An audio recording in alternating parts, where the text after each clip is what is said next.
So today I'm doing a bit of a smaller family home.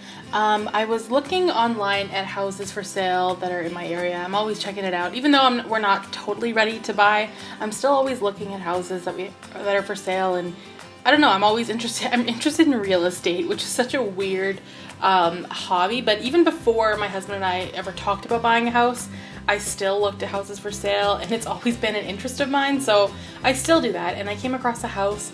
I mean, it wasn't exactly like this one, but it was definitely the inspiration for this one. It was like an older house, but it had been redone, I think. Like the outside had new siding, but a lot of the older brick was still there.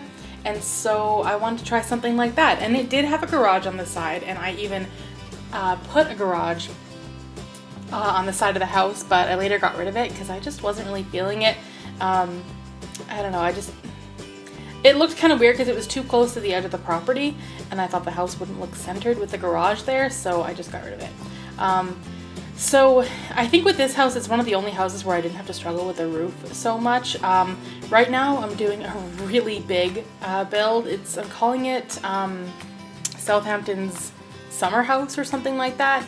And it's in Brindleton Bay. It's inspired by like really expensive houses in the Hamptons, and it is such a big build. It's taking up a lot of my time and energy, and so I just wanted to take a break from something so big and just do something a little bit smaller. I was also thinking that the next generation for my aspirations challenge could move into this house, and so I didn't want it to be like too terribly expensive. I think it ends up being about $68,000.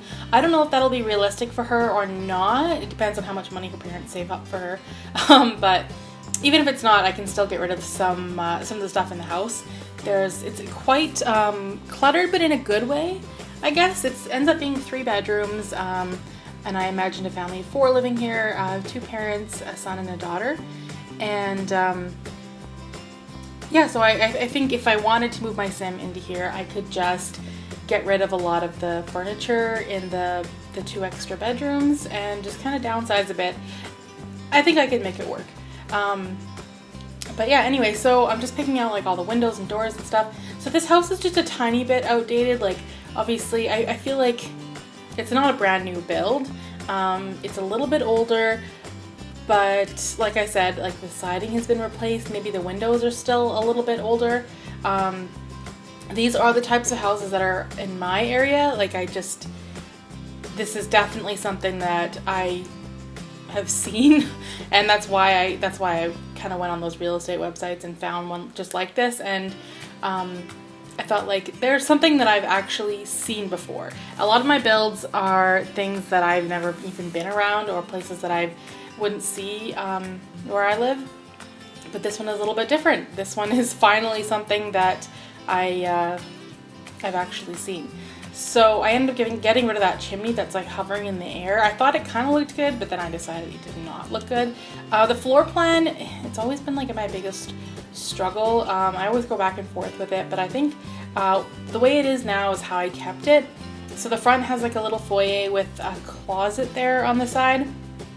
And yeah, just putting in things that I knew I definitely wanted. I did try to put in a basement, but the stairs weren't working where I wanted them to go exactly. I ended up moving the door, I ended up getting rid of the wall, and it just wouldn't go there. And there are probably a million reasons why, but I was not willing to figure it out. So I was like, no, we'll scratch the basement. And then I thought, it's hard. I don't want to have a big empty basement. If I was going to build a basement, I'd want it to be like filled up and have like either a man cave or like a TV room or something down there. And I thought I don't want to increase the price of this house, so I'm not going to do it. And then I tried doing something different that I've been seeing people do, which is like the skylights. And I was just kind of playing around with it and decided, no, not worth it. Too much work. I kind of wish, looking at it now, I feel like I was pretty close to figuring it out, and I kind of wish I'd stuck with it, but it was just annoying me too much that I couldn't figure it out. I'm gonna have to watch some builds where people do that because I do need some help with that for sure. So the backyard is just got like a little deck there, and I did end up putting a pool back there, not a very big one. I think that if I had my next generation for the aspirations challenge move in this house, I'd probably get rid of the pool, just because she is a squeamish geek, so those are her traits. And I feel like for me, squeamish, for this sim in particular, squeamish means she doesn't like being outside.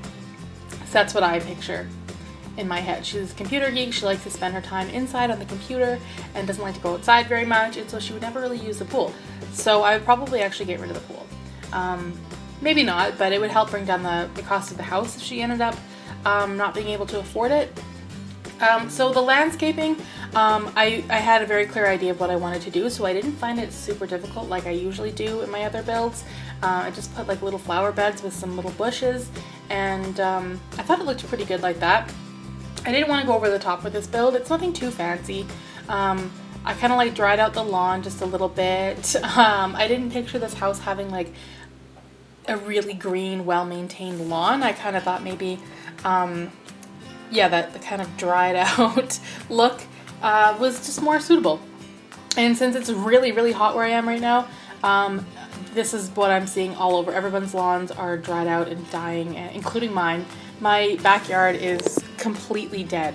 So yeah, it's just way too hot, and we haven't been home to water it because we've been camping. So and I think a lot of people have the same story, because people where I live are very outdoorsy and always doing stuff outside and going away in the summertime, so everyone's lawns are dying basically. So that's what I thought that kind of suited this house too. So now I think we're just going into the inside now. I really love how the kitchen turned out.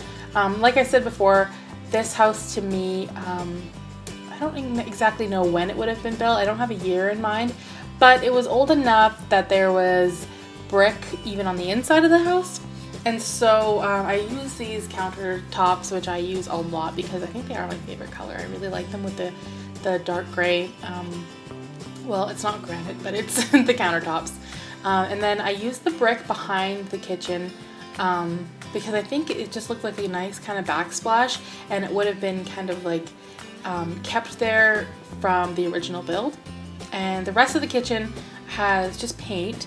But then I ended up doing, because the kitchen and dining room are kind of shared, there's just a dining room table in the kitchen, and I ended up putting a brick wall on the other side as well, and I thought it just looked really nice to kind of, I don't know, keep some character with the house. So now just doing some details in the kitchen. I don't know what I was looking for here, just trying to clutter it up a little bit, make it look lived in, and that's what I like to do. Also, I'm not so sure. No, actually I do like that. I wasn't sure if I liked the tile that I chose for the kitchen, but I think it actually looks pretty good. I ended up going with the this table and chairs, but I think I changed the color to make it a little bit darker maybe. And then yeah, so that's where I put that brick wall there, because I thought that looked kind of good with the mirror. I'm really happy with it. And then I found a green paint that I liked, so I decided to make the chairs green.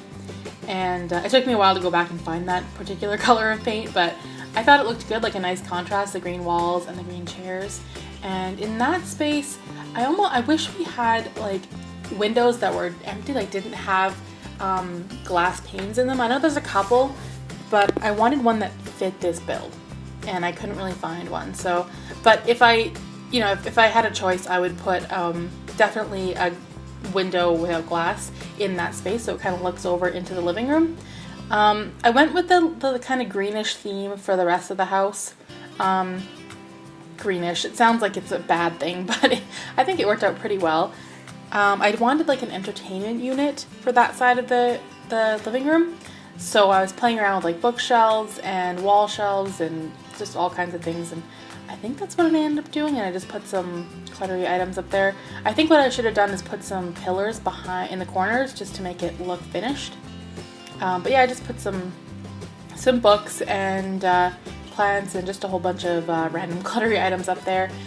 And I think I ended up changing that couch. Oh no, it's a chair. I found a chair which I liked at first, and I ended up changing it a couple times. But now that I'm looking at it, I'm glad I changed it. I don't like the green chair against that wall there. I ended up changing it to brown, which I think looks a lot better. Yeah, just a coffee table and a little plant, and then I didn't put anything on that wall because nothing really worked there. I think I just put a painting and that was it. I don't really know what else could have gone there. There was a ton of bookshelves already in the room, and I didn't want to put more. So I just put a little rug and a plant, and I think I took out the lamp there, or I moved it. I just wasn't a huge fan of the lamp. For some reason, these little details are always the things I focus on the most. So sometimes it takes some time to figure it out. This is sped up like 7 times, I think. So sometimes this takes me a lot longer than it looks like to do these things. This actually only took about 2 hours, maybe. So it wasn't too bad. But for a small house, that's, I guess, pretty typical for me. So the front foyer, I just put in like a shoe rack and a coat rack. And I wanted to put something above the closet there. I think I ended up putting some kind of painting there. I can't quite remember. And just some mirrors, just to kind of fill it up, and a little rug at the door. And I put like a diploma or something on the wall there. I thought maybe one of the parents had a degree that they were proud of, so they put that on the wall. And then the parents' bedroom, I kind of wish I'd gone in a bit of a different direction for this, but I just love that bed so much. And I've never used it before, so I really wanted to do that. It just has a different theme than the rest of the house. The rest of the house kind of has like dark wood tones, and this one is more blues and greens, I guess. And so it doesn't seem like it really fits that well, but I don't know. I think it worked out okay. And I'm just trying to think of what else I put in this room. I'm hoping I changed the wall color because I don't like it the way that it looks. And again, going back to the dresser with the mirror behind it, that's always been my move. Even though we have I have the vanities now because I just got the pack that came with, I just don't use them as much as I thought I would. They kind of take up quite a bit of space, plus you need like a chair behind them, so I don't use them that much. Then just put a little chair there with some clutter on it. I feel like a lot of bedrooms have the chair, where it's just a random chair where you just throw your stuff on. So I thought I would incorporate that in the build as well. And just some more stuff on the walls. I don't think I actually put anything along that wall. Just since the door was right there, I didn't want anything blocking it. Like right when you walk in the door, I don't think there should be a piece of furniture in your way. So I didn't do much else with that. And then I did a little boys' room on this side. Just use some of those darker woods again. Looking back, I kind of wish I'd done that with the parents' room, but it's definitely too late for that. Then I put in like the solar system hanging light, which I thought was really cute. And just some more kids' room stuff. They're pretty small rooms, so it's a little difficult to work with, but and then in this room I used just all the same like purple theme stuff, and I used the little cloud light, which I think is really cute. And yeah, I put as much girly stuff as I could, and I just used the same theme, which makes it pretty easy to fill it up with stuff. And a bulletin board. And oh, the bathroom, I totally forgot about that. I took the window out of the bathroom because it just wasn't working for me.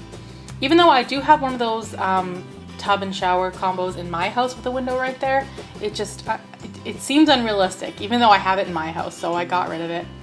It wasn't working for me. I'm not a huge fan of the bathroom. I'm never crazy about bathrooms. They're just very basic to me, not very exciting at all.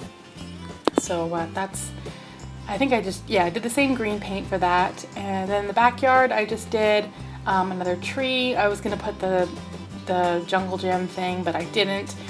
Just a little fire pit. Had to move the chairs in. They're super close, probably not playable at all. I just didn't like the way it looked any other way, so I just did it like that.